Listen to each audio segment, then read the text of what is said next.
ভাঙে না, কক্সবাজারে ভাঙে না, ভাঙে না, ভাঙে না। মনটা ভেঙে চুরে চূর্ণ বিচূর্ণ হয়ে গেল খাদিজা।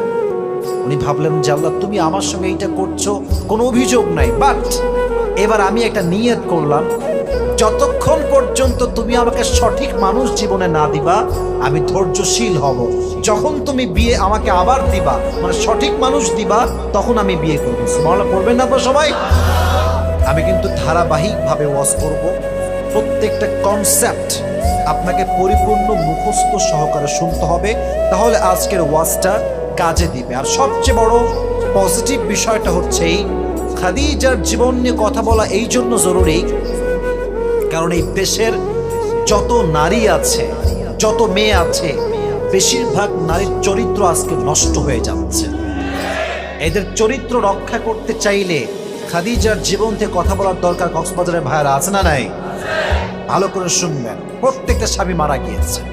এবার তিনি নিয়ত করলেন যে আমি আর কখনো বিয়ে করব না। তাকাররারা খাদিজা আন্নাহা লান তাতাযাওয়াজা মাররাতান উখরা। এবার তিনি নিয়ত করলেন আমি আর জীবনে কখনো বিয়ে করব না, যতক্ষণ পর্যন্ত আল্লাহ রাব্বুল আলামিন আমাকে সঠিক পাত্রের সন্ধান না দিবেন। স্টপ, থেমে গেলেন। কিন্তু অবাক করার বিষয় হচ্ছে, যখন তিনি এই নিয়ত করলেন, এই নিয়তের কয়েকদিন পরে তার আব্বাজান পৃথিবী থেকে বিদায়। স্বামীও শেষ, বাবাও শেষ, মানে মেয়েটার জীবনে পুরুষ বলতে আর কেউ থাকবে না, একা, বড্ড একা। তবে একটা কথা বলেই ফেলি, একাকিত্ব এটা আল্লাহর পক্ষ থেকে বিশাল বড় একটা নিয়ামত। যে একা থাকে সে বোঝে একা থাকার মর্ম কারে বলে। আর মানুষ যখন একা থাকে তখনই মানুষ আল্লাহকে স্মরণ করতে পারে। আর মানুষ যখন খুব বেশি ব্যস্ত হয়ে যায়, অমুক বন্ধু, তমুক বউ, তমুক বন্ধু, তমুক গার্লফ্রেন্ড, এই যে দুনিয়ার ব্যস্ততা, এটা মানুষকে আল্লাহর থেকে দূরে ঠেলে দেয়। ঠিক কিনা বলো? Loneliness is the biggest mercy from your lord. একাকিত্ব হচ্ছে আল্লাহর পক্ষ থেকে একটা নিয়ামত। কিন্তু হ্যাঁ, একা সবসময় থাকা যাবে না। যখন তুমি সঠিক মানুষ পেয়ে যাওয়া জীবনে, সোজা কোনো প্রেম ছাড়া বিয়ে করে ফেলবা। ঠিক কিনা বলো যুবক ভাই? তো তিনি বড্ড একা হয়ে গেলেন, বাট বিয়ে করতে পারছে না, কারণ সাহস নাই। যদি আবার মারা যায় স্বামীটা আমার কি হবে? কে আমাকে দেখবে? লম্বা সময় তিনি এবার বাবার যেই বিজনেস ছিল, এটা 2 টাকার বিজনেস নয় যুবক ভাইরা, গোটা বিশ্বব্যাপী এই বিজনেসের একটা সয়লাভ ছিল। কোটি টাকার বিজনেস, হাজার হাজার কোটি টাকার বিজনেস তার বাবার কাছে। এবার খাদিজা রাদিয়াল্লাহু তাআলা আনহা সমস্ত ব্যবসা সামাল দেওয়া শুরু করলেন। সব ব্যবসা, যত বিদেশের ব্যবসা সব তিনি সামাল দেওয়া শুরু করলেন। ব্যস্ত হয়ে গেলেন, সব ব্যবসা তিনি সামলাতেন। বাট একদিনের ঘটনা, এটা হচ্ছে নবীর দিকে আমরা আসছি, আমরা আমাদের নবীর দিকে আসছি। আগেই পড়েন সুবহানাল্লাহ। আরে নবীর সঙ্গে যখন তার জীবনটা অ্যাড হবে, তখন তো জীবনটা সুন্দর হবে। ঠিক কিনা বলো যুবক ভাইরা? নবীর কাছে আমরা আসছি। একদিন তিনি ঘুমালেন রাতের অন্ধকার, স্বপ্নে তিনি দেখলেন আকাশটা নির্মল, চতুর্পাশে আলো আকাশ থেকে, বাট এই জমিনটা অন্ধকার হয়ে আছে, আকাশে আলো আছে। তিনি দেখলেন ছোট্ট একটা তারা আকাশে। হঠাৎ করে তিনি দেখলেন চাঁদ আছে।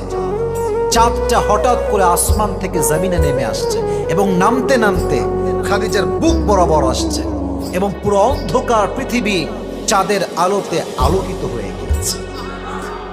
এই স্বপ্ন দেখে এদিকে তাকান, কিন্তু ঘুমাইছিলেন, লাভ দিয়েও কি হইল, কি দেখলাম স্বপ্নে, আমি এর ব্যাখ্যা কি হবে?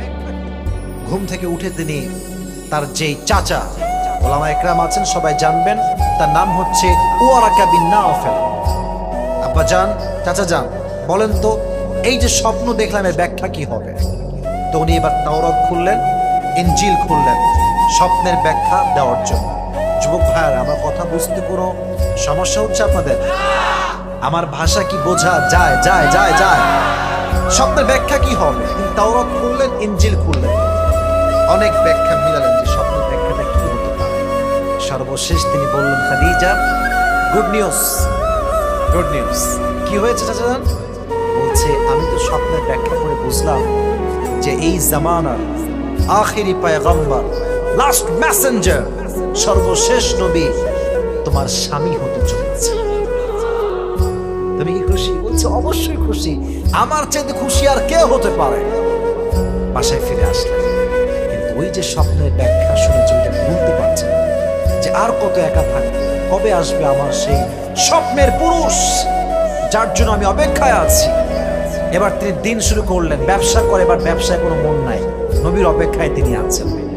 হঠাৎ তিনি সন্ধান পেলেন যে আরবের ভেতরে সবচাইতে একজন যুবক যে ব্যবসায় সৎ, তার উপাধি হচ্ছে আল আমিন, বিশ্বস্ত যুবক। সুবহানাল্লাহ নাই?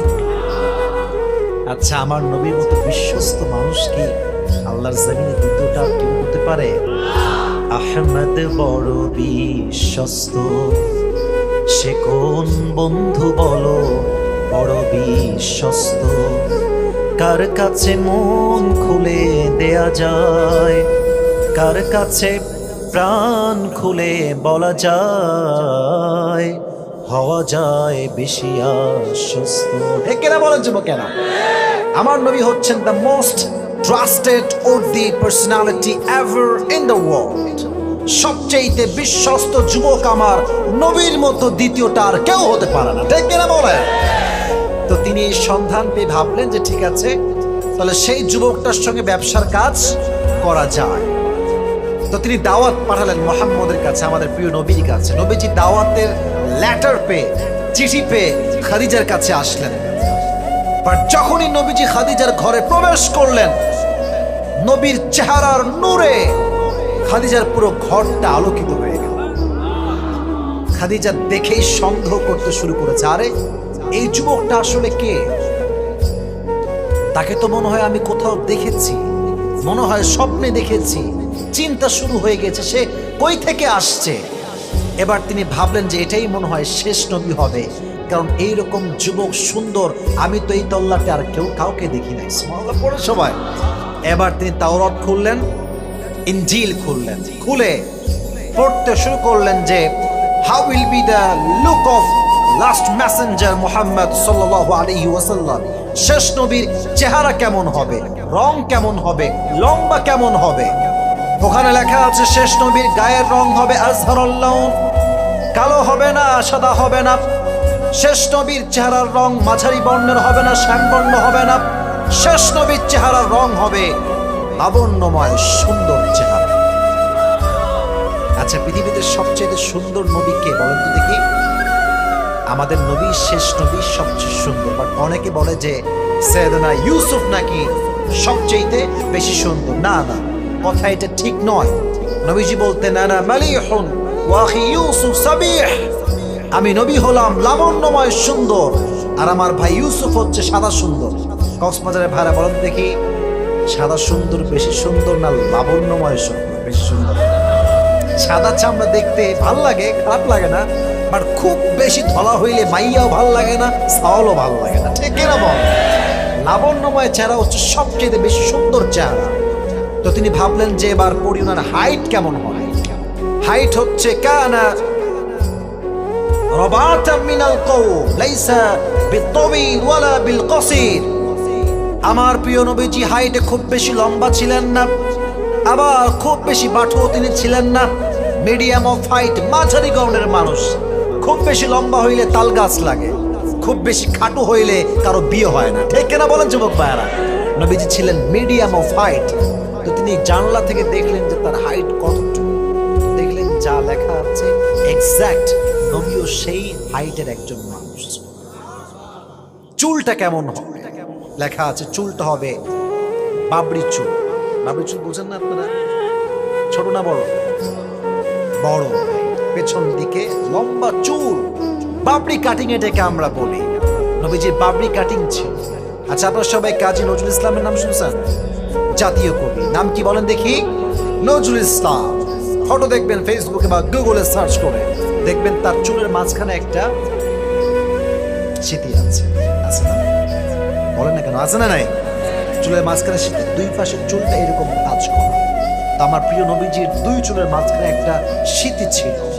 তিনি যখনই নামাজ পড়তে দাঁড়াতেন, আতর দিতেন মাথার মাঝখানে, যেখানে তিনি সেজদা দিতেন, পুরো সেজদার জায়গাটা নবীর আতরের খুশবুতে মসজিদটা আমোদ হয়ে যেত। দেখলেন যে তাই তো, নবীর চুল হচ্ছে বড় বড়, চুলের মাঝখানে স্মৃতি। এবার তিনি 100% confirm he is the last Messenger, ইনি তো শেষ নবী। কিন্তু ভাই, এটা মেয়েরা ভালো বুঝবে, আমাদের ছেলেদের লজ্জা ন্যাচারালি একটু কম। মেয়েদেরকে আল্লাহ জন্মগতভাবেই লজ্জাশীল করে বানিয়েছেন। লজ্জা হচ্ছে নারীর সবচেয়ে বড় সম্পদ। যে নারীর লজ্জা নাই, সে যতই সুন্দরী হোক, তার দাম পুরুষের কাছে এক পয়সাও নাই। আর নারী যদি দেখতে একটু অসুন্দরীও হয়, কালো হয়, গুটু হয়, বাট যদি নারী সে তার লজ্জা দেখাতে পারে, সতীত্বকে রক্ষা করতে পারে, যুবকের কাছে তার দাম অনেক গুণ বেশি বেড়ে যায়। ঠিক কিনা বলে? তো নারীরা কিন্তু সহজে কাউকে ভালো লাগলে বলতে পারে না, এটা একটা ইজি এবং কমন ফ্যাক্ট, এটাই হবে স্বাভাবিক। তো খাদিজা তো নবীকে পছন্দ করেছে, বলবে কেমনে? ভেজাল আছে না নাই? কাকে দিয়ে বলা যায়? এবার তিনি ভাবলেন যে আমার যিনি গোলাম বা দাসী, তার নাম হচ্ছে নাফিসা। বলেন কক্সবাজারের ভাইয়ের নাম কি? নাফিসা। বললেন যে ওনাকে ডেকে নিয়ে আসো। দেখেন পাম্পটি কারে। নাফিসা আসছে। কি হয়েছে? হঠাৎ ডাকলেন কেন? বলছে এই না আপনার জন্য হাদিয়া। কত কিছু যে খাওয়াইছে খাদিজা, খাওয়াইছে, টাকা দিয়েছে, কিন্তু নাফিসা বোঝে না এত খাওয়াই কেন রে আমারে। কিন্তু একটা স্বার্থ পেছনে আছে না নাই? নাফিসা সবকিছু নিয়ে বলছে আচ্ছা খাদিজা, আপনি কি বলবেন যে আপনি আমায় কেন তো খাওয়াচ্ছেন, কেন এত পাম্পটি? বলছে যে আচ্ছা একটা কাজ দিব, পারবেন করতে? বলছে অবশ্যই, আমি আপনার জন্য কাজ করি, আমি কেন পারবো না, বলেন আমাকে কি কাজ করতে হবে। বলছে এই যে যুবকটা বসে আছে না, যুবকটা, হ্যাঁ, তাকে আমার পছন্দ হয়েছে, বিয়ের জন্য আপনাকে আমার পক্ষ থেকে গার্ডিয়ান হয়ে বিয়ের প্রস্তাব নিয়ে যাওয়া লাগবে। সুবহানাল্লাহ পড়ে সবাই। আপনি কি পারবেন? বলছে হ্যাঁ হ্যাঁ পারো, বাট এখন না, উনি যাক আগে, তারপর আমি নিয়ে যাব। এবার প্রিয় নবীজি ঘর থেকে বের হয়ে নিজের বাসায় ফিরে গিয়েছেন। 2-3 দিন পরে নাফিসা নবীর ঘরে আসছেন আগমন নিয়ে, মেহমান হয়ে। গেট বাড়িয়েছেন, কেউ কি আছে? নবীজি গেট খুলেছেন। গেট খুলেই প্রথম দেখেই বলছেন আসসালামু আলাইকুম। নাফিসা আপনাকে সালাম জবাব দিয়েছে। কেমন আছেন? ভালো আছি, আসেন ভেতরে। বলছে আসবো না, বাট কিছু কথা বলতাম, যে তোমার পারমিশন থাকে। বলছে অবশ্যই বলবেন, কেন না? বলছে আচ্ছা তোমার বয়স তো মাশাআল্লাহ 25 ইয়ার্স ওল্ড, 25 বছর বয়স। আচ্ছা আপনি বিয়ে করেন না কেন? নবীকে প্রশ্ন করছে নাফিসা, আপনি বিয়ে করেন না কেন? যেই উত্তর নবীজি দিয়েছেন এটা আমাদের সবার উত্তর, প্রত্যেক যুবকের উত্তর নবীজি নিজে দিয়েছেন। তো বলছে আমি যে বিয়ে করব টাকা পয়সা নাই, আমি যে বিয়ে করব কি নাই, টাকা পয়সা নাই। এই হাদিসটা পড়লে মনে হয় যে নবীজি নিজের কথা বলেন নাই, হাজার হাজার কোটি কোটি যুবকের মনের কথা তিনি বলেছেন। ঠিক কিনা বলেন? এখন বুঝবা না, এটা বিয়ের সময় আসুক তখন বুঝবা। আর বাবার কাছে যখন মেয়ের জন্য বিয়ের প্রস্তাব নিয়ে যাবা, কখনো বলবে না যে তুমি কি 5 ওয়াক্ত নামাজ কালাম পড়ো, দাড়ি কই, টুপি কই, কি অবস্থা তোমার, চরিত্র ঠিকঠাক আছে তো? না না না। প্রথম প্রশ্ন, মাসে কয় টাকা ইনকাম? মাসের টাকা ইনকাম ঠিকঠাক আছে? তোমার চুল আছে কিনা দেখার টাইম তার কাছে নাই। ঠিক কিনা বলেন? একদিন ছোট্ট একটা কথা মনে পড়ে গিয়েছে, বলা যাবে? বলা যাবে? যাবে যাবে। এক বাবা তার মেয়েকে ওই টাকলার সঙ্গে বিয়ে দিয়েছে। তো এক ছেলের খুব রাগ যে পছন্দ করলাম আমি আর পাইলো আমার কাকা, এটা হইল? তো এখন যুবকটা খুব রাগ, খুব ফুলে আছে। তো মেয়ের বাবাকে বলছে আব্বাজান মুঝে আপসে এক সওয়াল করনা है, একটা প্রশ্ন আছে। বলছে বলো বাবা কি হয়েছে? বলছে আপনি আপনি বেটি की शादी किसके साथ दिए थे, इसके सर पे तो बाल नहीं है। আচ্ছা আব্বাজান কার সঙ্গে মেয়েকে বিয়ে দিলেন, এর মাথায় তো চুল টুল কিছু নাই। তো বাবা একটা মারাত্মক জবাব দিয়েছে, এটা আমার কলিজায় লাগছে। আব্বা বলছে বেটা ये तुम क्या बात कर रहे हो, सर पे बाल नहीं है तो क्या हुआ, जेब में माल। বাবার কথা হচ্ছে বাবাজান মাথায় চুল নাই তো কি হয়েছে, পকেটে টাকা থাকলেই আমি খুশি। ঠিক না বলা চলবে? টাকা দেখলেই কিন্তু জীবনে বিয়েতে সুখী হওয়া যায়।